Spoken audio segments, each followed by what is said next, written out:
You can start side income projects and just keep funneling it back. Initially, when you're broke, all you have is time. Literally, all you have is time. So spend your time wisely. Hey guys, Tiny Bryson here. Welcome to my show. And today we're gonna be reacting to basically a video on how to get paid forever. Okay, so how to get paid forever. Now, I found this video because of one of you guys that said, hey Tommy, go check out Erica Williams on YouTube. Sounds like you. Check out her video, see what's up, then let us know. So that's why I'm here today. So whenever you guys comment down below and recommend things, I'm not like ignoring them. I'm reading the comments, okay? So comment down below, let me know.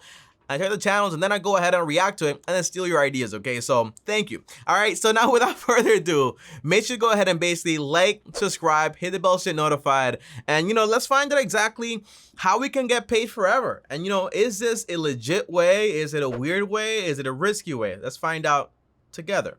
Hey everybody, this is Erica from the Classy Climb blog. Today on the Classy Climb. This beautiful Saturday in the office, wrapping up a few things, and I just want to say, that book she raised up was a 4-hour work week. I can tell by just like the template. We all talk about this book. Yep, there you go. The 4-hour work week. What a book, man. That book is amazing, huh?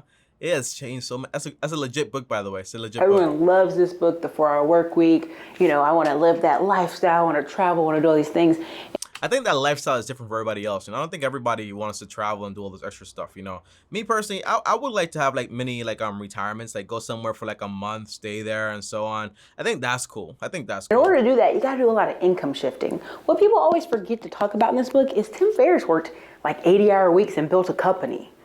And it was because Tim Ferriss is very smart. He spent time building something first. And then, for example, what he did was he found a way to have a company run without him, because the least efficient person in that company is Tim. So he hired, for example, a bunch of virtual assistants, normal assistants also, and then he basically had the company actually running. It sounds simple, right? But he created automation, which is like one of the most important things, which is not for every business, but it was for the business he was trying to. I think his company was like Brain something, Blue Brain, like it's like a pill or something you take and it makes you like smarter. It was like this weird thing, but it worked out for him, which is awesome. Because the company was stressing him, so then he desired to work less. Does he even work less today? No. In order to keep his brand going, his investments and all different kinds of things, he works way more than 4 hours a week. But it's a good concept, and even he says, I hate the title, but I want people to think differently. Yeah, and it's very possible, by the way, right? And I think the concept is, it's whatever version you want it to be. It has to be less than, for example, this whole 40-hour work week structure. And by the way, the whole concept is to free you from having to go into the office. For some people may, hey, I'm going to negotiate work from home job, right? And then you're able to do all the work in less time, which basically gives you a lot more free time. You're able to work from anywhere around the world, which is awesome also. It's amazing. So look, and today I'm going to get you to think differently is income shifting. Income shifting, let's go. So over here, I see, for example, job 75 to 95%, business 51 to 25%, or, oh, look at this, 5 to 25%. It's talking about taxes, lending club 13%, bank certificates, trash, monthly dividend stocks, they work if you know what you're doing, notes, real estate, income, okay, bonds, pretty good for like stabilizing your portfolio, business and side income. Okay, great. Let's see. Now people hear all the time and go, what is income shifting? I keep hearing about it. It's when you take your money from your job or money from your business and you put it in investments that pay you. Because what happens? I did a video, I'm gonna link it up here above, is where Papa John's paid me. You didn't put the link. I always forget to put those links. 3 to 6 months after I quit. Now everybody knows I worked at Papa John's off and on for 2-3 years, and everybody kept saying, why are you doing that? I'm like, 1, I learned the real estate market in Austin, Texas. 2, all I kept doing is putting money away in bank certificates. Not the bank certificates, interesting. Fastest way, bank certificate and lending club were the top 2 in a few months. Bank certificates, you mean CDs? That sucks. You could probably get like, I think this video is 4 years old, so remember that also, right? But maybe back then the rates were a little bit better, but you could probably get the same rates as a CD. You can basically get, for example, with a high yield savings, right? So I mean, the high yield savings rates can be just as good as a CD, which is a certified deposit or whatever. Dividend stocks. But what I would do is I would put the money in the bank certificate to give me money 6 months from now. It was like a forced savings. Oh, I see. I did this too. I did this too. Not this way though, but it's like when you're first trying to do something for the first time and you have a lot of bad habits and you have a spending problem, it forces you to save. So what I did was initially I just put my money in piggy banks where I couldn't take it out. Like there was no exit hole. The only way to take it out was basically to cut it in and all this stuff. So I forced myself to save money. At least that's my concept, right? It's what you're talking about here too. And so 6 months later, when I was just absolutely tired of delivering pizzas, and I actually started to have some traction in my real estate, Nice. as a real estate agent, I was like, oh, I still have. I love this lady already, man. Because what she's describing is patience, and a lot of people lack patience. Everyone says, I don't want to work that job. I just want to do the whole real estate thing. You can work a full-time job and do real estate because everybody that's looking at properties is looking at it after work. So after the 9 to 5. So it's very possible. I have money coming in every single day. Now, you can start as low as $5 a day and put, every day of the month, $5 comes to you, 3 to 6 months from now, depending on who your bank is. And that's fine. That's $150 coming back every month. Or that's, if you do what most people do is, they live on $30 to $100 a day every. That's crazy, right? $100 a day living on. That's too much money. Not too much. It kind of is, right? Well, not really. It's like around $36,500 a year, $100 a day. It's not that much, but to think about that, it's because of the rent, utilities, transportation, and groceries. That's what takes so much money. Every month. If you can ever get enough income pushed to the side that $100 a day comes back to you in these bank certificates or in these various investments, you're great. If $3,000 is your budget or what you need to live, then you're covered. So yeah, I think that's what I did too. I mean, when I first started, my biggest thing with investing was how can I get my investments to pay for one bill at a time? So it started with my cut in my hair. It started then with my rent. How can I get my investment to pay for my rent, which I do now? What about my groceries and my food, which I do now? So it's all about like how can you get your investments to cover like every one of your bills, and you start basically cutting them down, and then you're left with a passive income lifestyle where you don't need to work, but you do if you want to.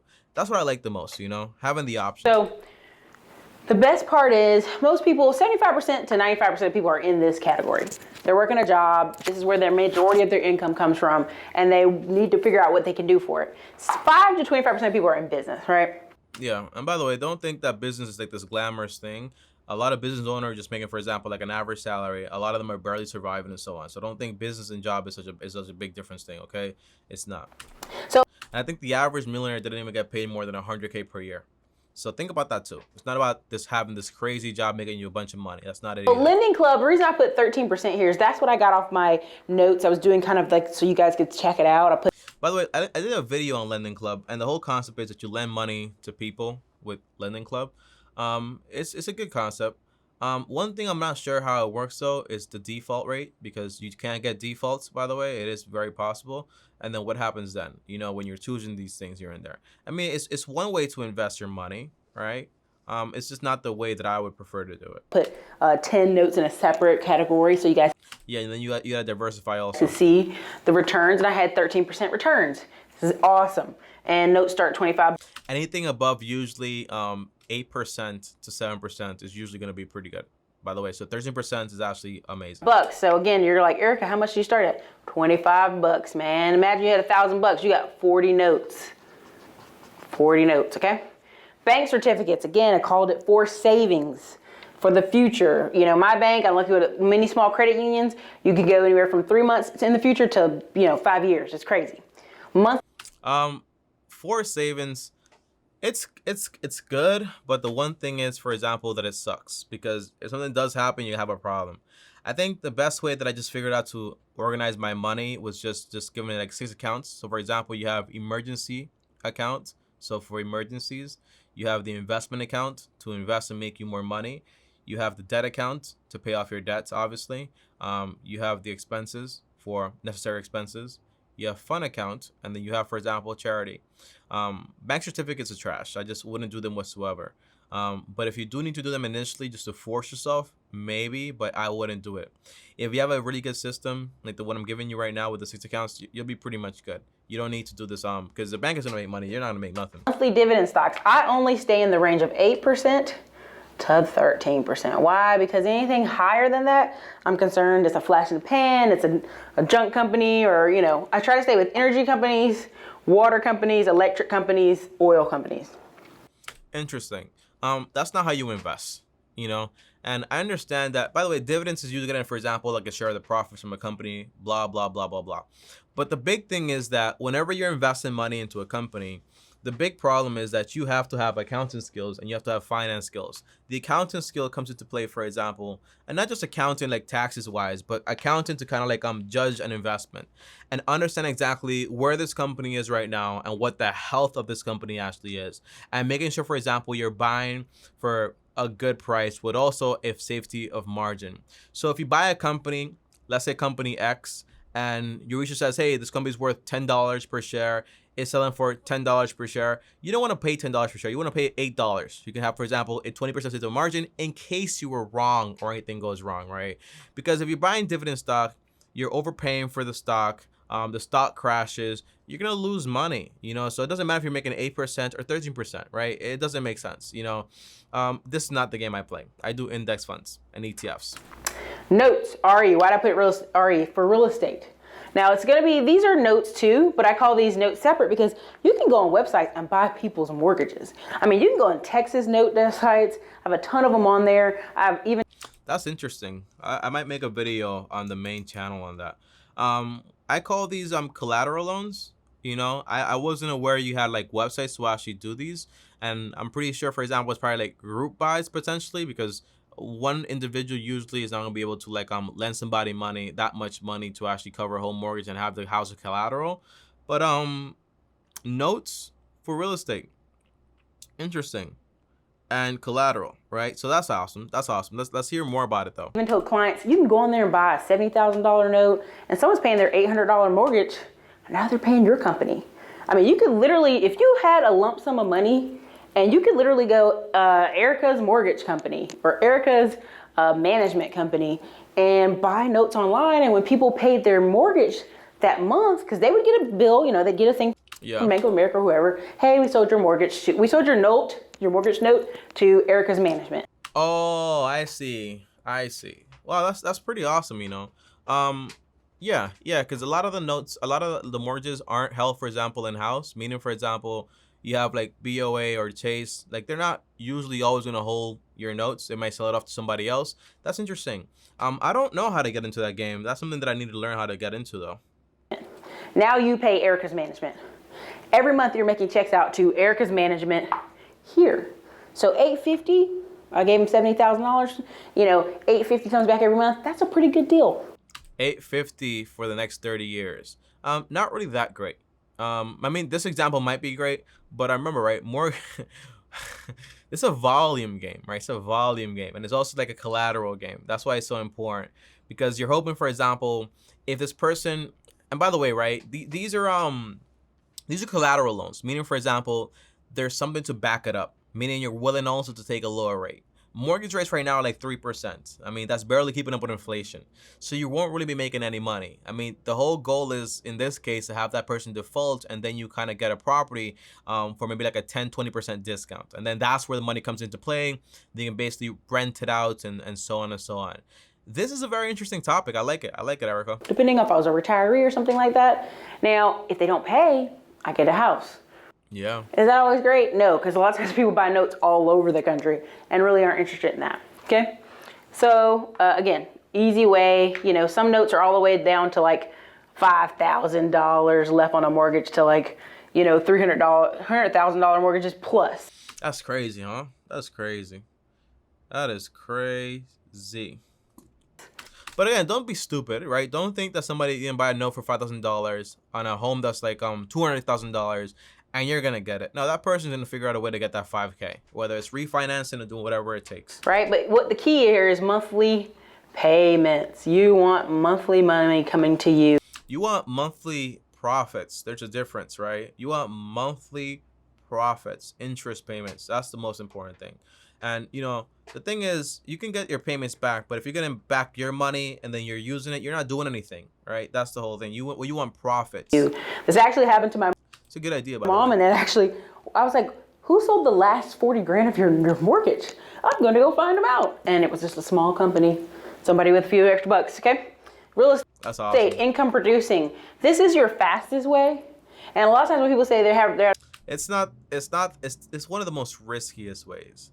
And it's because people think that just because you can get, for example, real estate with like a 3.5% down or 10% down or 20% down, it means that they should just buy whatever it takes. It's not the best idea, you know, because you have things to think about.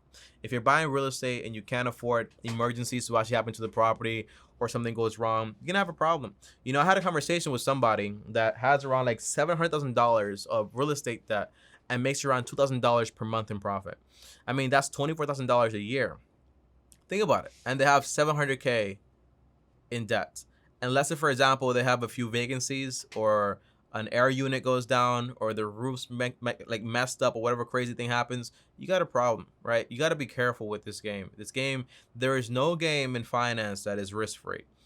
And if there is, then you're not going to pay any money because you get paid for your risk tolerance. got a job they don't like, or they're in their business and they're stressing them out because, you know, seasonal business or things are fluctuating. This is probably your fastest way, income producing properties. If you get a good, I mean, anytime, you know, depending on where you're at, $1,000 to $10,000 for your closing costs on houses anywhere from 20K to 60K, and you're going to rent them out for 800 Where does this girl live? to 1,000. You can do this just about anywhere, and everybody's like, no way, but you can. You can find many more things on that. I like this lady, man. Every month, getting 800 to 1,000 bucks. You do just one house a year that you can manage yourself, or that you get a company to manage. That's an additional, you know, $10,000. But it doesn't work like that though. It's not that simple. Because the thing is, it's not just like it's like, okay, you have cash and cash return, which is basically when you put down, for example, a down payment, the return you get on that cash. You have cap rate, which is basically when you buy a house outright, so you get a return on that. So the idea is if you're getting like 10 to 15%, which is pretty good, by the way, but it's not like I add a property every single year. So this property, for example, by the way, you're not gonna make that much money. That's the thing, right? Because $1,000 isn't $1,000. It's $1,000 minus the mortgage, minus insurance, minus maintenance, minus everything else, and then you're left, for example, with $200 in your pocket or like $100 in your pocket, whatever it is, right? Now you add another property next year, you're making $200 a month or $400. Oh my God, whoop-dee! But now you're just adding more and more and more debt. Real estate is a very slow game, and people try to rush it. So at least my plan when it comes to buying real estate is, first I'll buy my first property. I pay for that property in full. So that way, for example, I'm safe, everything's taken care of. And then when I'm buying, for example, rental property, for example, I'll put down 20%. I'll use the rent plus my income to pay that off as fast as possible in cash. And then once that's paid off, I'll buy the next property, put down 20%. But now the income from this property plus my income goes into paying this property. Guess what? I'm finished a lot faster. And then once that's done, I buy the next one. Now I have income from this one, also my income, 3 incomes basically, pay the other property a lot faster. Then you rinse, you repeat, you rinse, you repeat. And before you know it, 10, 25, 20 years from now, whatever, you have, for example, 10, 15, 20 properties, all paid for in cash, all paying you a bunch of money every single month, and all with no risk, because basically they're all yours. You actually own them. Every year. You just do that over and over. In 10 years, you got $100,000 coming to you, okay?